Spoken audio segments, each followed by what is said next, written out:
হৰিহে গোবিন কি দিবু যাদৱ ৰাইহে গোবিন কি দিবু মাধৱ ৰায়।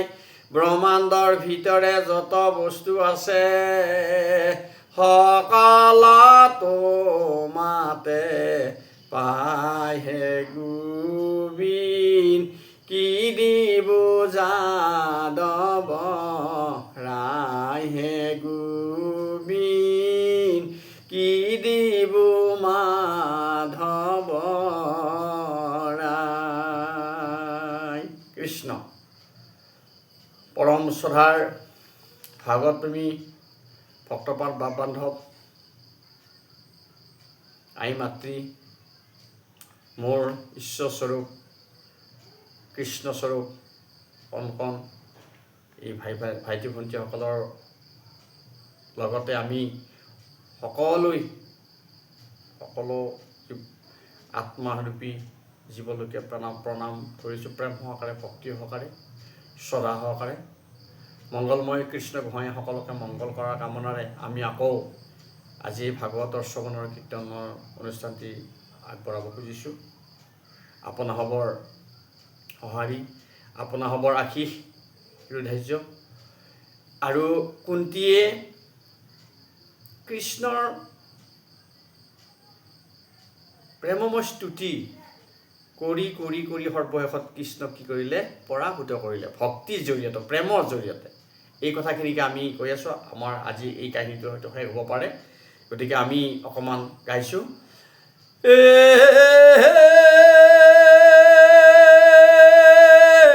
ঐ আনদেৱ ধৰ্ম নযাওক মোৰ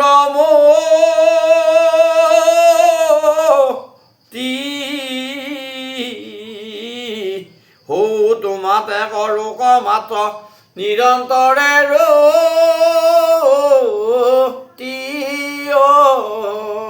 ৰাম। আৰু যেন যাজি গংগাক নিৰোধ কৰে যদি সাগৰত তথাপি পৰন্ত দেৱ নদী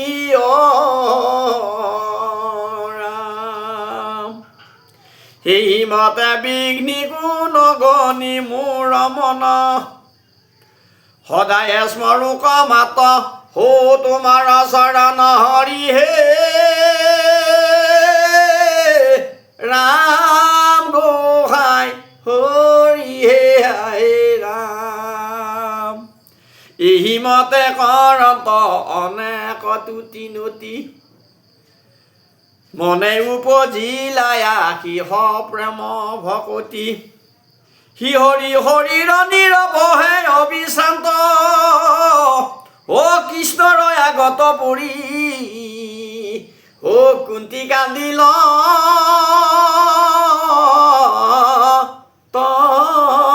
ৰাম ৰাম।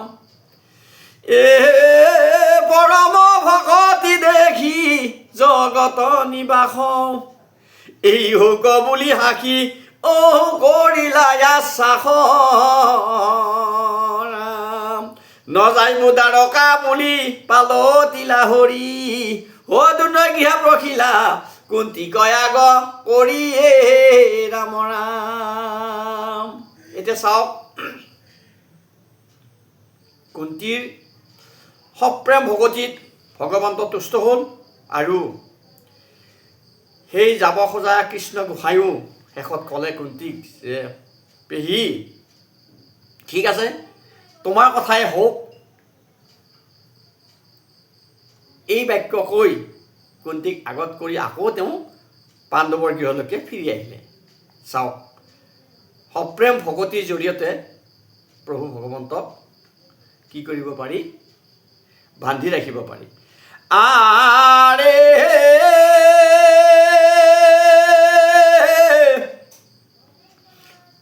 জুনাই যাইবে শান্ত স্নেহ কজে প্ৰভু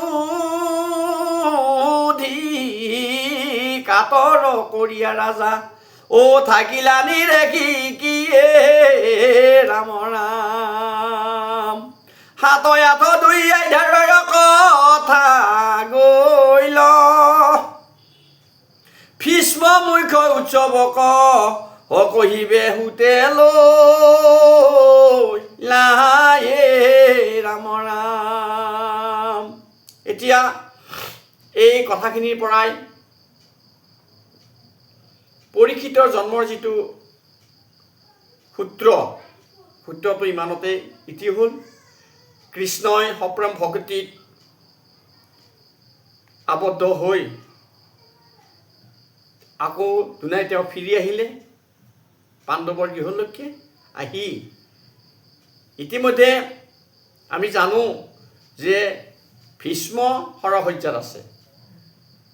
ভীষ্ম ইচ্ছামৃত্যু, গতিকে সেই সময়ত কুৰুক্ষেত্ৰ যুদ্ধৰ সময়ত দক্ষিণায়ন হৈ আছে আৰু ভীষ্মই কৈছে যে মই দক্ষিণায়নত মৃত্যু বৰণ নকৰোঁ, মই উত্তৰায়ণ হ'ব লাগিব, হ'লে মই মৃত্যুবৰণ কৰিম।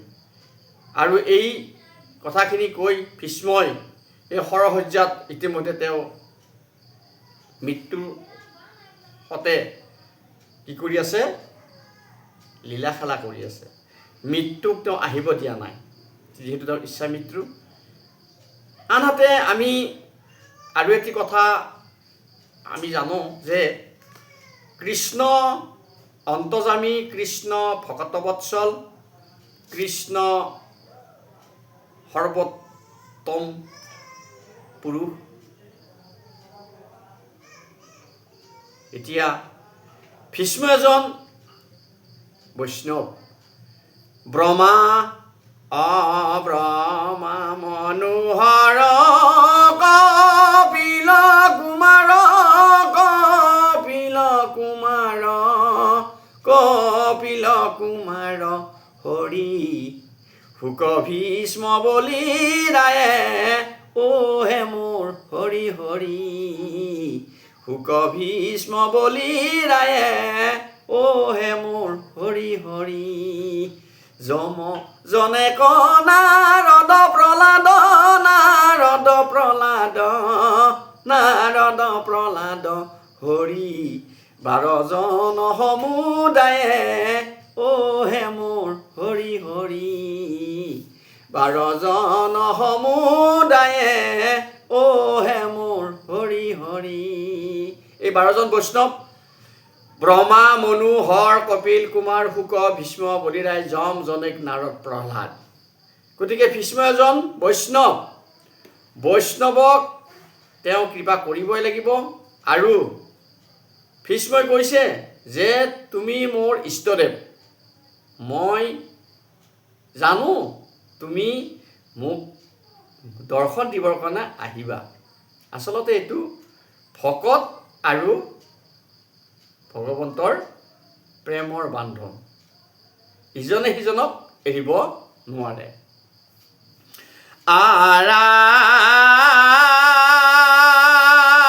আৰাম হে গু হৈতা পাতক কৰি যুধিষ্ঠিৰ মাধৱৰ প্ৰভুদেন ভৈলা বুদ্ধি থিৰ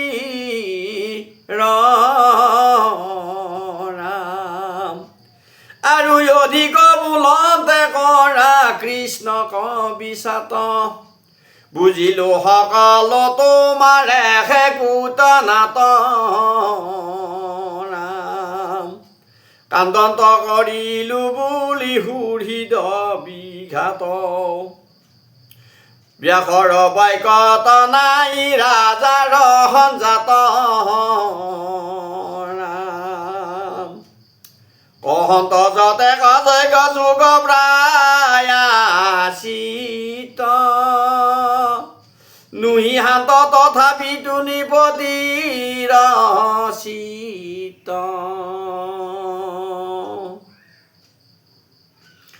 ই ৰাম ঈশ্বৰৰ ইচ্ছা কোনে কহিবে নিৰোধ ভীষ্মৰ মুখৰে আক কৰাই প্ৰবোধ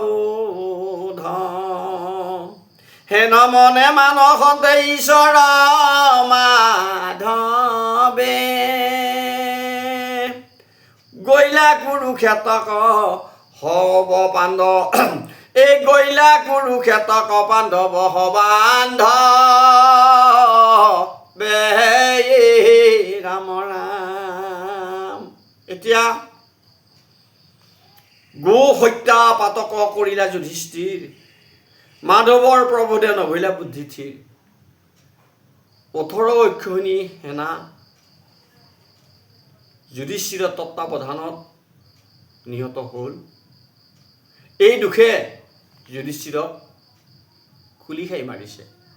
তেওঁ ক'তো শান্তি পোৱা নাই। কৃষ্ণই জানে তেখেত অন্তৰ্যামী নাৰায়ণ। তেওঁ ব্যাসক আনিলে। ব্যাসে বিভিন্ন প্ৰকাৰে যুধিষ্ঠিৰক উপদেশ প্ৰদান কৰিলে। ইয়াৰ পাছত তেওঁ কি কৰিলে? ভগৱন্ত নিজেও আছে। ভগৱন্ত নিজে শ্ৰীকৃষ্ণই যুধিষ্ঠিৰক প্ৰবোধ দিছে। বিভিন্ন যুক্তিৰে বিভিন্ন পৰামৰ্শৰে যুধিষ্ঠিৰক পঠিয়াব নিব বিচাৰিছে, কিন্তু নাই। যুধিষ্ঠিৰৰ মনৰ শান্তি নাই। তেওঁ মনটো বৰ অশান্তিত আছে। এই বাক্যটো বা এই যিটো তেখেতৰ যিটো মনৰ যিটো দুখ ভগৱন্তই জানিছে আৰু ভাবিলে এই যুধিষ্ঠিৰক মই ভীষ্মৰ হতুৱাই অকণমান ধৰ্ম জ্ঞানৰ বিষয়ে উপদেশ দিওঁ। আৰু সেইকাৰণে কৃষ্ণ কি কৰিলে? আচলতে দুটা কথা দেখাইছে। প্ৰথম হ'ল ভকত বৎসল। কুন্তীৰ প্ৰেমত মুগ্ধ হৈ কৃষ্ণ ঘূৰি আহিলে। ইফালে তেখেতৰ এটা কৰ্ম থাকি গ'ল, কাৰণ ভীষ্ম পৰম বৈষ্ণৱ, যুধিষ্ঠিৰ এজন পৰম ভকত। এই যুধিষ্ঠিৰৰ মনটো তেওঁ শান্ত নকৰাকৈ হ'লেও তেখেতৰ এটা মনটো তেখেতেও ভাল নাপাব, যিহেতু তেওঁ পৃথিৱীৰ ভাৰ সংহানৰ কাৰণে পৃথিৱীলৈকে আহিছে। তিনিটা কাৰণত আচলতে তেখেত আকৌ যোৱা কৃষ্ণ ঘূৰি আহিলে। আৰু আটাইকেইজনক লগত লৈ কৃষ্ণই কি কৰিলে?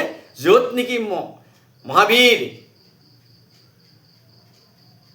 শ্ৰেষ্ঠ বীৰ ভীষ্ম পৰি আছে সৰহজ্জা, তালৈকে আটাইকেইজনক লৈ গ'ল।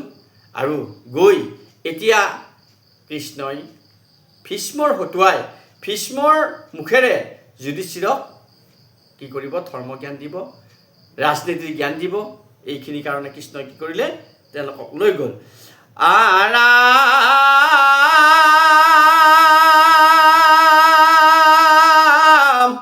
ও কুন্তি আদি কৰি নাৰী হবে গৈলা লৰি মহাভাগৱত ভীষ্ম জয়তে আছে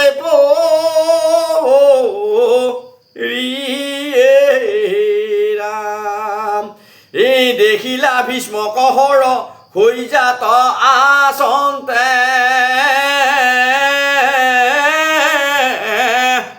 যেন বুৰন্দৰ পাত ভৈলা স্বৰ্গ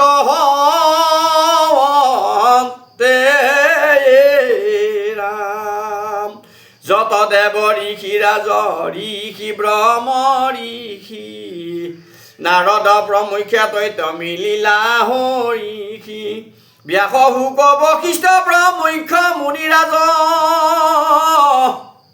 ও ভীষ্মৰ আগত বহি এ পাতিলা সমাজ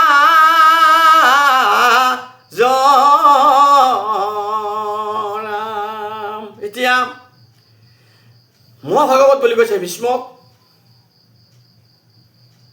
যিজন ব্যক্তিয়ে নেকি কুৰুক্ষেত্ৰ যুদ্ধৰ আৰম্ভণিৰ দিনাখনে কৃষ্ণক ভগৱান কৃষ্ণৰ লগত জেদ কৰিছিলে যে প্ৰভু তুমি যুদ্ধ নকৰ বুলি কৈছা কুৰুক্ষেত্ৰ যুদ্ধত, কিন্তু মই প্ৰতিজ্ঞা কৰিছোঁ মই তোমাক যুদ্ধ কৰাহে এৰিম, তোমাক মই অস্ত্ৰ ধৰাহে এৰিম। এতিয়া চাওক, সেইজন ভীষ্ম যোনে নেকি প্ৰভু ভগৱন্তৰ লগত কি কৰিছে? ভক্তিৰ জেদ কৰিছে। আচলতে এইটো নহয় কৈছে যে ভকতৰ সদায় ভকত বৎসল। আৰু সেইজন মহাভাগৱত য'ত পৰি আছে সৰসজ্জাত তালৈকে তেখেতৰ পৰম ভকত পঞ্চপাণ্ডৱক লৈ গ'ল আৰু তাত ব্যাস শুক বশিষ্ঠ এইবিলাক ঋষিও তাতে উপস্থিত আছে। আৰাম সবাকো কৰিলা পূজা যাক যেন বিধি, অ কৃষ্ণ দেখিয়া যেন পাইলা নবনি